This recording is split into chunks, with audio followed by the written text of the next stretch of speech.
All right. Hello, everybody. This is another episode of The Roundhouse, but it's not quite as round as it has been in the past, almost as if we had some dieting going on or something like that. But we're just trying to get fit for the right time. It's just me and my good friend, Alex Fox. Alex, what do you have to say after my awesome intro? Well, I guess you could say we're tapering, couldn't you? I'm sure the viewers are going to love these jokes. We've lost all of our viewership already. It's already over. Well, the good news is that me and Fox have good rapport. We go way back uh, to a couple world championships ago type time. And now we're doing our first Olympics together. So this is pretty exciting. We're going to go through the distance events, and we're going to give you our breakdown of who we think is going to make the team to Rio. And we're also going to try to talk about some of the sleepers, some of the stories to look out for that might not be the big stories about who's actually making the trip, some younger guys who are up and coming, things like that. You'll get the gist as we go. We're going to jump right in with the 800. Fox, you want to jump in first on this one? Yeah, so I think the obvious storyline we have is new versus old. This is probably the last go at an Olympic team for Nick Symmonds and Dwayne Solomon. They're sort of in the twilight of their career, sixth, seventh inning. 4 years from now, they're not going to be there. And they're going to be matched up with these young guys. Sort of the veteran of the young guys is Boris Berrien at 23. But then you have Donovan Brazier and Clayton Murphy. And those are really the big headlines. And then you throw in guys like Kaz Loxam, who have been there before, but, maybe haven't made that next step to elite level. So it's a really, really wide open field for me. And I think the question is going to be, is it going to be the experienced guys who've been there before, stepping up when they have, in the past with Symmonds, we saw it last year. Solomon's obviously, 142, second fastest American of all time. Or is it going to be the new kids on the block with Brazier, Murphy, Berrien? Or are we going to, finally see Kaz Loxam step into that potential? And, of course, Sawinski is pretty consistent. Is he going to make that next step to Olympic superstar? Yeah, I think it's ironic that last year Dwayne Solomon said before the race that he wanted to take everyone into the twilight zone, and then you just mentioned how he kind of entered the twilight zone of his career at the end of that race. But there's some people that think he's still going to hang around. FloTrack still thinks Solomon's going to make the team. He's got some of the most experience. He made the final last year in kind of a crazy event. We all counted out Nick Symmonds, and then he ended up winning. So I hesitate to be too too dismissive of these older guys, but admittedly, I don't have either Solomon or Symmonds on my team, and I'm not even sure if Symmonds is going to make the final at this point. It's a crazy field. Yeah. And the other factor is health. Admittedly, Dwayne Solomon's having a solid season right now. He's running 145, I think. And, Symmonds isn't having the best season, but that's what he always does. But what's a factor right now is health. They've both been banged up. Addis is sort of in question even for the trials. He's going to run. It's obviously his last shot at an Olympic team, so he's running.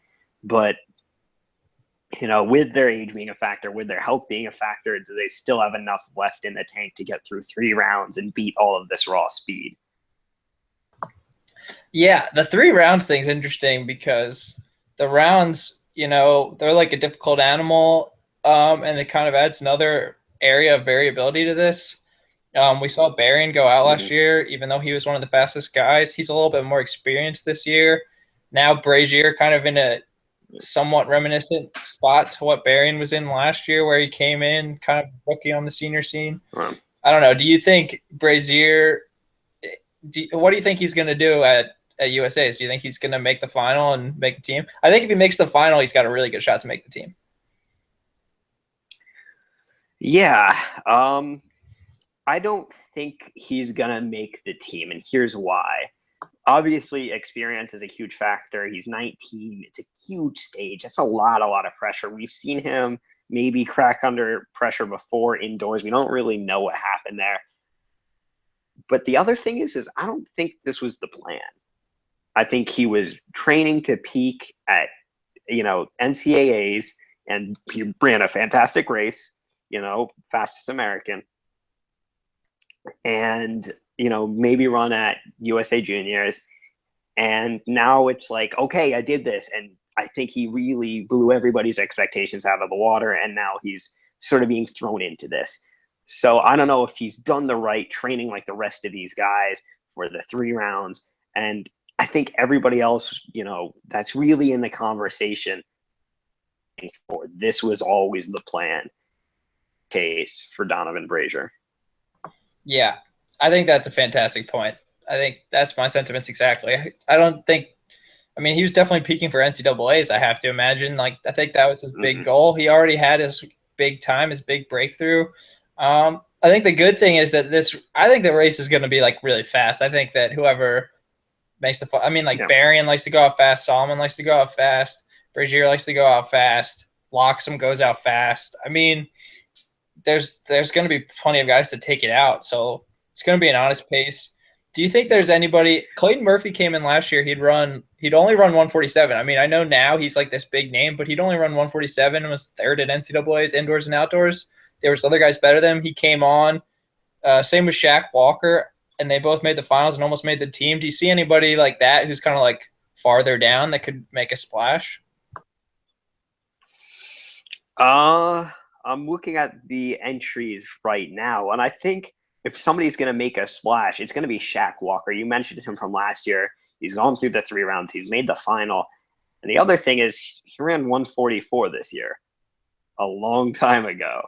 And obviously he didn't win at NCAAs, but he lost to Donovan Brazier, who ran 143, obviously, and Brandon McBride, who ran 144. No, I think this race will be fast. And, if he's running 144 that early, it's like, well, did he peak too early? Was he really training for this? Sort of in the case like Brazier. But we don't know, because I don't know if he peaked. I don't think he peaked at NCAAs. If he peaked early or if this was the plan, it's, only he and his coach know. So if this was the plan, like, oh, let's go for the Olympic trials, I think he's really, really dangerous because he can do rounds and he does have that raw talent. And if it goes out fast, 144 is no joke. I don't think it's quite the same as the other guys. He's dangerous just because he's a little bit of a mystery at this point. Do I pick him to make the team? No. Do I pick him to make the final? Yes. Yeah. I had Walker tops on my sleeper board. I have him slotted around 4th right now, personally. I really like him. I also think Kidder could be a factor in this. I know that he ran the 1500 at NCAAs, but he ran 145 last year. He's got the A standard, so you never know. He's got strength. Maybe he can close down on some people in the last, 100. I mean, it could be wild. It could be a wild finish. Yeah, I mean, my only knock on Kidder right now is, we saw him get beat by Berrien last year when that was Berrien's sort of like first breakout race. And we haven't really seen a dramatic improvement with Brandon Kidder as we have with a lot of the guys in this field. So, maybe he has some breakout races. I don't think he's a real threat to make the team just yet. That said, he's a phenomenal talent and he just got out of college. So I'm sure he's going to have a fantastic professional career. Yeah, I think it's going to be interesting. He's run the 800 at USA's like 3 or 4 times now, I think. I don't know the exact number, but he's definitely got some experience, and I think he's going to be kind of a sleeper pick. I guess let's get to our picks. I'll go first. I'll give you my 3. So here's my 3. I guess I'll give an order too for the sake of being fun. I'm gonna go with Berrien first, Murphy second, and Sawinski third. That's my team. We talked about Brazier a little bit already, so I'm a little nervous about his rounds. Berrien, I think, gets the extra experience. I don't think I don't think any of these guys are locks by any means, but those are the guys who I think are consistent and talented enough to make it. Yeah, so my 3 in order, I guess, will be he ran 143 last year, and he hasn't really shown improvement this year, but I think given how drastically he improved last year, he still had room to grow. And I think this, I mean, he had a fantastic indoor season, like did not lose during indoor. And this is going to be his chance outdoor to break out and, show his growth. I think he is the best 100 runner in the U.S. right now, even though my second place finisher, Clayton Murphy, did beat him earlier in the season. Like I said on a previous episode of this, I really, really think Clayton Murphy has got what it takes. He was fourth last year, still made the team because of the whole Simmons situation, and he's gotten 4 seconds faster in the 1500. Can do the three rounds. Like, he made finals for NCAA, ran 3:36 and 2 days later. Rounds. He's got the strength. He's got the speed. He's going to be on the team. I would, I'm very confident about that. Pick is the safe pick is Sawinski, and it's a smart pick. He's a very talented runner. He's very consistent. He makes the rounds. He knows how to get into the final of races. He was he third indoor at the World Championships? Yeah, he was third. Yeah, he was bronze medal. But this is more of a heart than a head thing. Kaz Loxam has got so much talent. This guy ran 114 in a 600, I think 3 years ago. And he really hasn't shown that promise since. Yeah, he made the team last year, but he didn't have that breakout that I really wanted him to have. But I think with this field, with guys like Brazier and Barry and really taking it out fast, I really think that plays into his hand with that speed, some strength stuff. I like him third, just edging out Sawinski. And this is going to be a theme for me tonight. I will predict with my heart and maybe not my head.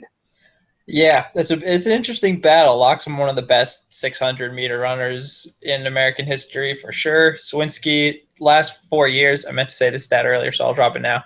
145, 80, 144, 84, 144, 58, 145, 21. Last 4 seasons, so consistent, but nothing that's jaw-dropping. It's going to be interesting to see what happens. Let's jump up to the 1500. Fox, what are some of your first thoughts of that? Well, this one is, I think it's a little more controlled. One spot that's not going anywhere, that's Matt Centrowitz. I think the question sort of is, can anybody challenge Matt Centrowitz, or is he, really the hope in the 1500 for the U.S.? And then the other thing is, need to make that next step to an Olympic team. And does Leo Manzano still have it? And are sort of forgotten about guys like Jordan McNamara, Ford Palmer. Are they in a position to compete? And then some of these, sort of unknowns, maybe, sort of X Factor type guys like Colby Alexander and Graham Crawford and Daniel Wynn and Johnny Gregoric, Isaac Yorks, Tommy Awad, even though they haven't hit the A standard, are they, the future of the 1500? Are they ready to make that next step? Merber, he's a fun Twitter account to follow. Yeah, Merber coming back from some injuries earlier, but he's one of the few guys that even has the A standard right now. The A standard list: Centrowitz, Merber, Blankenship, Andrews, Manzano. Those are the 5 guys currently declared with the A standard.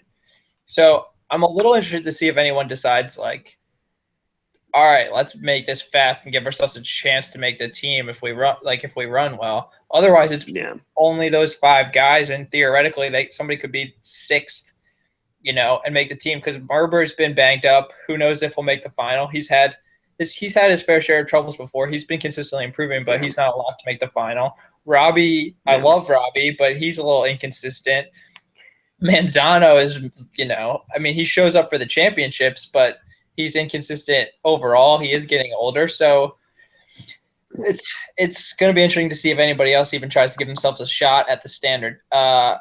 Here's what I'll say, just to say about Matt Centrowitz, because I think that we both agree he's a lock to make as close as you can get to a lock pretty much for an Olympics. He's been a little banged up, but he ran 3:30.4 last year for 1500, which is his PR. Reigning indoor world champ in the 1500. 350.63 indoor mile, He's made every team since 2011 and placed in the top 4 in 2011, 2012, and 2013. This guy is money. Yeah, I think, the story for Matt Centrowitz isn't the Olympic trials. That's just a step in the process. He's thinking Olympic medal. He was 4th in 2012 when he was very young. Maybe he gets that medal if the guy who won gold gets DQ'd with that whole doping situation. But that's another topic. But yeah, I mean, he's one of the world's best. He's the best, I would say, chance a U.S. has at, a medal. I think got to be the face of the sport. He's really on the track and personality. He's somebody that can really get fans because he's somebody like you like to root for. He represents the U.S. well. He's got swagger. So I think for him, he gets through trials, and is he like the next great American runner? Because he's still pretty young. I want to say he's like, what, 24, 25, 26? Yeah. I think this will be really interesting to see where he's at in Rio. Yeah, I'm definitely excited to see Centro run. I guess looking down, let's talk a little bit about some of these young guys, some of the future of the 1500, perhaps with somebody like Leo getting older. Leo 31 as of right now. You look at Ben Sorrell from Colorado, one of my personal favorites. He's in this race, but he redshirted in the NCAA. So he's an interesting name to keep an eye on. Somebody that you mentioned before we started, actually, I'll save that. I'll let you say him. Isaac Yorks from Washington's in the race. Chad Noel is in the race, recent 1500 NCAA champ. Thomas Awad from Penn. Possibly Matthew Maton getting in there, depending on if they extend the field. Right now, he's a bubble runner. And Colby Alexander, perhaps the darling of the 1500 right now, just missed A standard, but he's running really well. Yeah, you mentioned our guy's going to, make it interesting in rounds and really take it fast and try to hit that standard. And there's 2 people I think that would try to do that. He's one of them because he's so close. He is so close. And then I think the other one is Isaac Yorks. He is not afraid to run fast. And I really like Isaac Yorks because of that.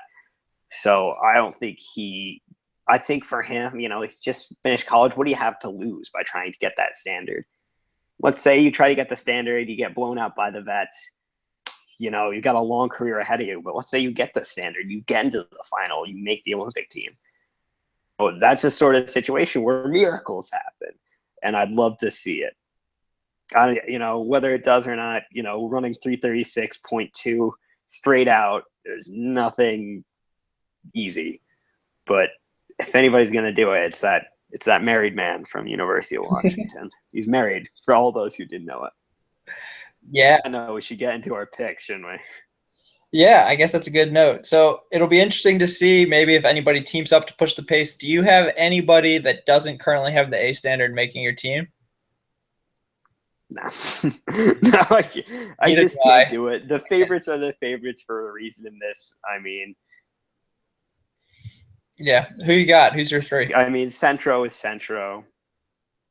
Centrowitz, Robbie Andrews is just, his closing speed is so good. How do you, compete with that?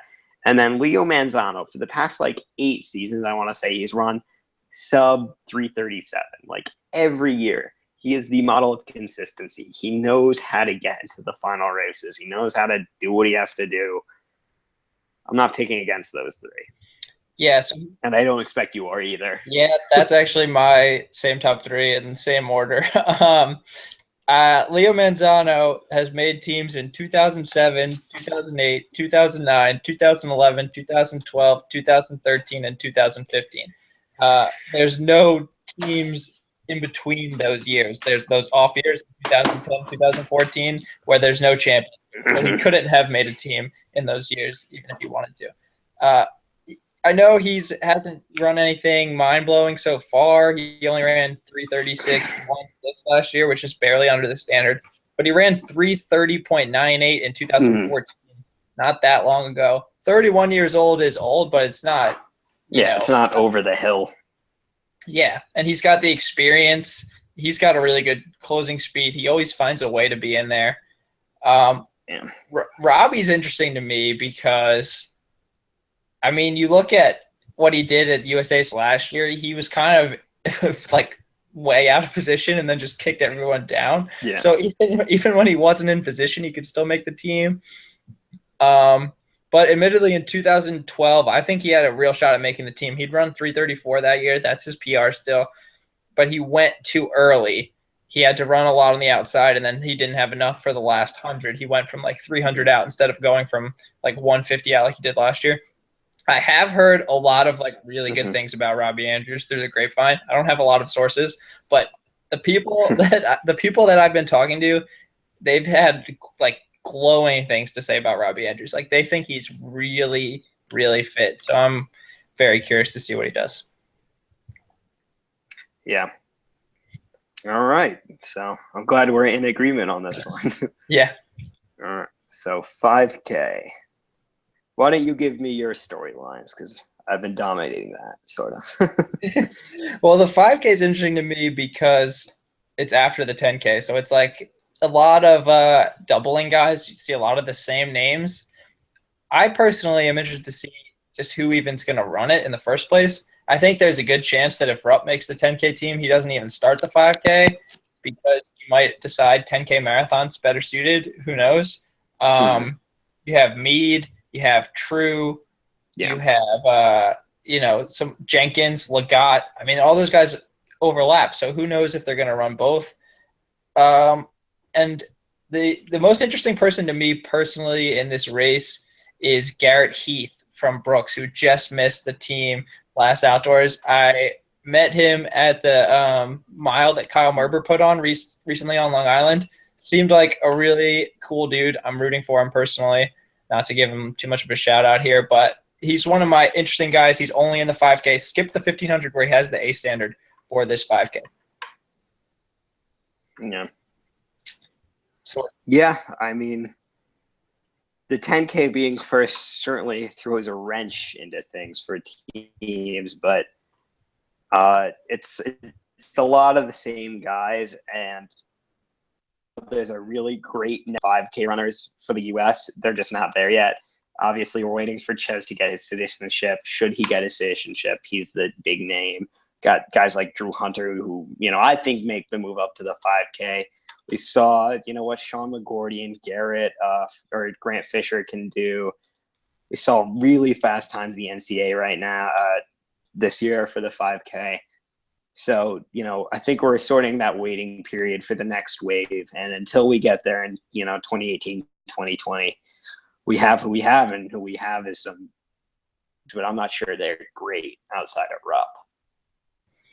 Yeah, and even Rupp, I mean, the 5K, I just don't know if it's his same. I mean, he just doesn't have quite the kick for the 5K, it looks like. Certainly on the world level, I mean, on a national level, he's still one of our best guys. Yeah. I think Ryan Hill is a very interesting name. He's starting to kind of hit his, peak age right now. He medaled indoors in the 3000, won the 5K last year outdoors. He's made 2 world championship finals in the 5K. He hasn't quite been a factor when they really start to ramp up the kick, but this is a big year for him. Yeah, I think, what he showed at indoors is he's ready to make this step. And, he's a pretty good guy to make the team. And he has that kick, and it's explosive, and it will be interesting to, indoor world championships. That's not a great measuring stick for the world, I'd say, just because, we don't get the full birth of talent. But should he make the team, that'll be a good measuring stick for where he's at. And, if he and the rest of these Americans are really up to what it takes. Yeah, it's going to be interesting.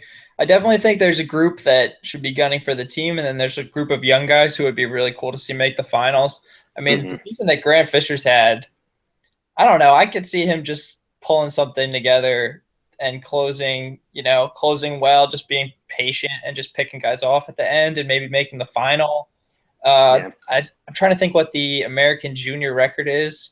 I think he's still a junior, right? So that would be in play for him. I think it's only 1320s. Yeah. So Fernandez has it. Fernandez, I think it's 1324.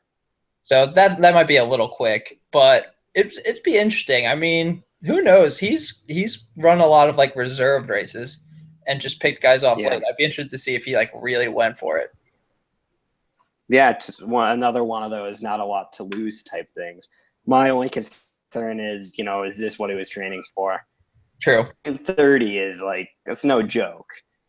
Drop 9 seconds between Payne and Jordan in the NCAA finals. To drop another 6 seconds, that's not out of this it's not out of this world, but it'd be very, very impressive. And should he do that, there's a lot to be excited for going forward for Stanford and just as a fan of U.S. running. Yeah, for sure. It's gonna be interesting with him, Hunter, Brazier. I mean, it's a fast group of young guys, so we'll see what happens. Yeah. All right, so I guess we got to make picks. So who do you got, Jarrett? Okay, so this was tough for me. I am in the camp that thinks Rupp isn't going to run this race, so he's not on my team. That being said, if he does run, it's hard to imagine he's. I mean, if he wants to make, it's hard to imagine he's going to miss it.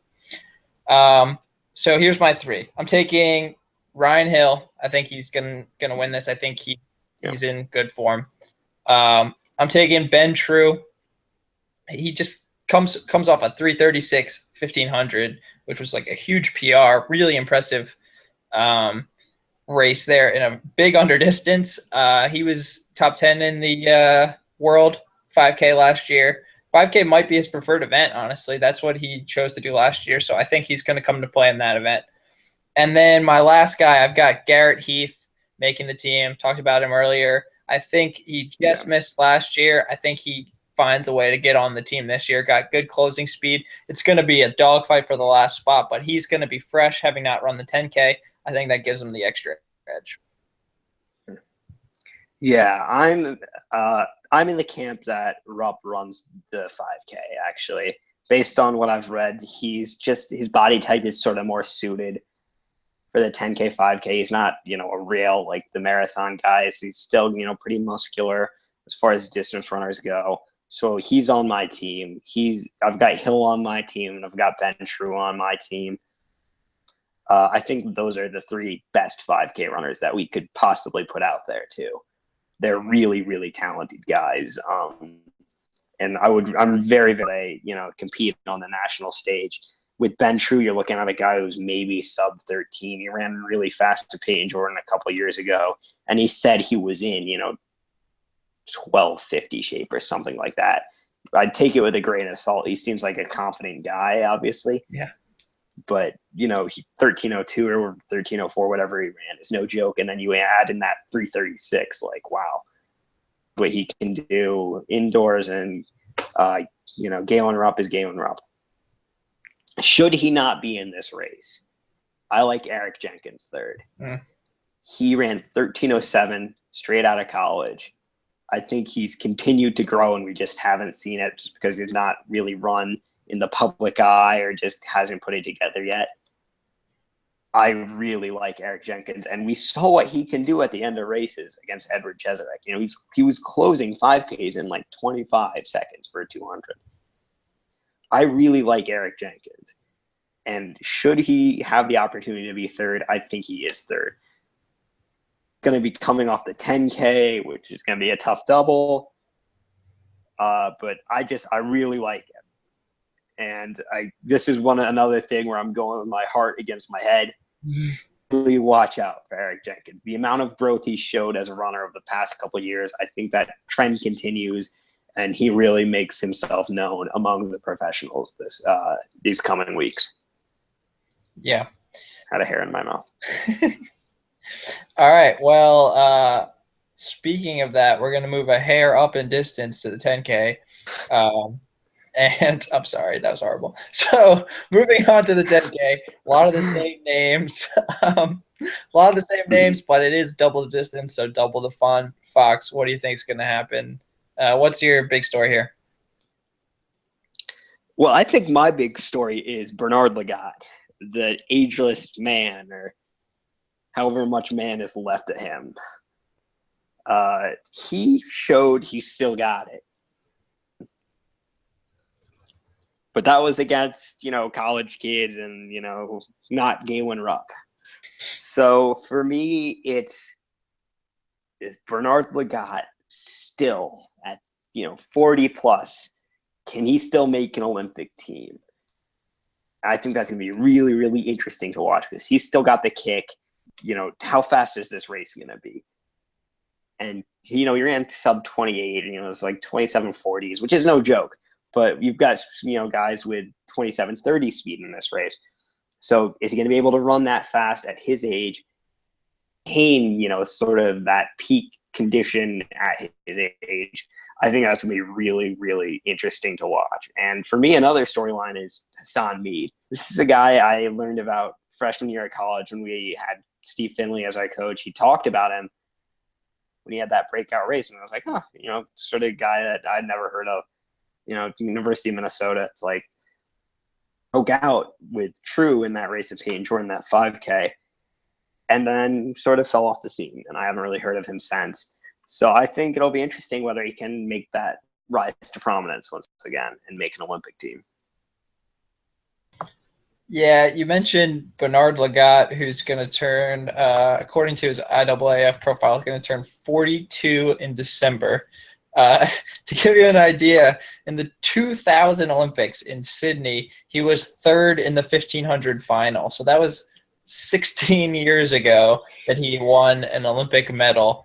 And now he would be going for the 10K Olympic team, this time for the U.S. He was competing for Kenya in 2000. So, the guy's just such a strong tactical runner, which makes him really scary. Even when he didn't necessarily have the same top gears, he just puts himself in perfect positions. He's kind of like Centro in the 1500, where he has a knack for finding a better spot, but he's actually probably better tactically than Centro. He's faster than Centro, but he just is very, very good at getting in the right spot. And I think he's really dangerous in this 10K team. I think Rupp and True, Rupp I think is just on another plane from these guys, honestly. But I think Drew's really good too. I think that those two are kind of clear to me to make the team. After that, though, I think there's 3 or 4 guys, you can argue probably for more, that have a very realistic shot. And if it comes down to a kick, why not Lagat? Why not Lagat? We should have T-shirts made up with that. At 40, turning 42, for me, I was blown out of the water when I watched him run a couple months ago. But for to maintain that at his age, it would really, really surprise me if he was able to do it again. I want to say this is his last go, but who knows? We'll see in 2020. But it's too late. He's had a fantastic career, and what he's done this season is, beyond what any human being in a human body should be able to do. But it's a talented field. There's 2 guys right at the top who are really, really good and fighting 3, 4, 5 guys for one spot. There's just too much young talent for him to overcome. Yeah, I agree. I think as much as... So that said... Go for it. Oh, I was just going to say that said, I think it sounds like we have 2 guys who we both have, and it's just the third that we may have a disagreement on. Yes. So my third came down to me between Hassan Mead and Eric Jenkins. Those are the 2 that came down to me for. I like Estrada, I like Chilenga, I like Kip Churcher, who made the team last year. All those guys have done a lot of really good things. But I think ultimately it's going to come down to those Jenkins and Mead. Mead, who ran 1,500 PR this year already, 337, ran 13:04 earlier at Eugene at Prefontaine. So he's clearly in really good shape. But I'm actually going to go with Jenkins here in the 10K. a little nervous about the 10K because he's younger, so maybe he has a better shot at the 5K. But I kind of trust that he wouldn't be going for the 10K unless he thought he had a very realistic shot at winning this event. Or sorry, not winning this event, placing in the top 3 in this event, qualifying for Rio, which is a win of sorts. I think ultimately he's going to have just enough of a kick to get by Meade, but I think it's kind of a coin flip from there. Going with my heart, I guess, a little bit, just like you. Well, I'm going with my head on this one with Hassan Meade. I tried for at Prefontaine. I was in Israel, so whoopsie daisy. But I think he's really, really talented. And push comes to shove running for OTC. I think they're going to get him, and they've gotten him in the right shape to go for this race and to make this team. I think it'll be a big step for him, and I look forward to this race. I think a couple names that we didn't mention who are sort of X factors are who had an amazing collegiate career at BYU, and then really we haven't seen much professionally. But let's say if he's in some sort of shape that we don't know about, he's a fantastic runner, and I'd like to see him PR. I really like him as a competitor and as an athlete. And then I think Footsum is a guy I really like. He disappointed me at NCAAs by not really stepping up and trying to challenge Ches like he talks about doing. So, he might have a bit of a chip on his shoulder. He might try to, make some moves in there. I don't think he's quite on the next level yet. Who knows? I'd like to see him do some stuff. And then Diego Estrada is one of those talented guys who is sort of an enigma to me, but he's worth mentioning, I think. Yeah, for sure. Yeah, I think those guys are definitely going to be there with, like 1,200, 800 to go before like the big final move's made. It's just going to be a matter of like how do they react to that, or do they just take off? I mean, Diego hasn't been afraid to push the pace in the past. Maybe they team up, old NAU guys. Who knows? All right, we got one more event left. Fun race. Yes. The steeplechase, the hurdling distance event. Fox, what do you think? For me, it's that everybody has in mind. There's one that it's like Centro, it's like 99% you bet a house on it. It's Evan Yeager. It's the best steeplechaser in American history, if you ask me. Get a lot of arguing with me, if I should say that. And then you have Don Cabral, who made the final in 2012. Who's, he's 32. He's probably in his last go, but he ran 8:18 earlier this year, and he's been doing that forever now. So those are the 3 guys everybody sort of knows and loves, and it's like, yeah, they're going. But there's a lot of talent behind them with Corey Leslie and, for me particularly, who I think can challenge, and it's like, in the steeplechase to beat those 3. That's my storyline. Yeah, I think that's a pretty good storyline. I've kind of had the same thinking. And I'd throw Stanley Kabeni in there as well. He just ran 8:18 in June of this year in one of the Diamond League meets, I believe. Ran 8:23 in 2015, was 5th at USA's. Very competitive in the NCAA. Just had to deal with Anthony Rotich in the steeplechase, so I don't think he ever ended up getting the NCAA title, but he came close a couple times, if I remember correctly. So he's going to be interesting with him and Bayer and Leslie. I mean, Bayer and Leslie are interesting because they have such good 1,500 speed. I mean, Bayer was an NCAA champ in the 1,500 and was 4th in the 2012 Olympic trials in the 1,500 and has now the steeple. He's gotten pretty good. I mean, he's run 8:18, 8:24 this year, I believe, and just 26 years old. This is, I think, his 3rd year really focusing on the steeple, if I remember correctly. So I think Evan Jager, I mean, he kind of started in 2012. I think that was the first year he really competed in it nationally, if I remember. And in 2015, so that would be, I guess, his 4th year. He ran 8 flat. So Bayer kind of rounding into form to possibly, hit his peak at the right time, just like Jager. And then Leslie's run 3:34, 3:53 for a mile, 8:19 for the steeple. Really fast, racer, but can he compete in a final? He's been close before, but he hasn't cracked the top 3 yet. So. Yeah, and I think the other guys worth mentioning are sort of these college guys. Mason Furlick is the obvious name. He won NCAAs and really dominated.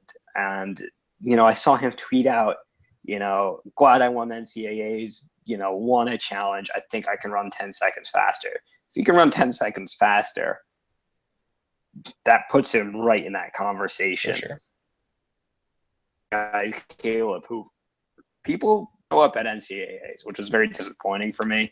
I'm an NAU guy with Footsum and stuff, but when he ran in that second heat at Jordan, he ran like 8:33, I want to say, and he just stormed by people on that last barrier.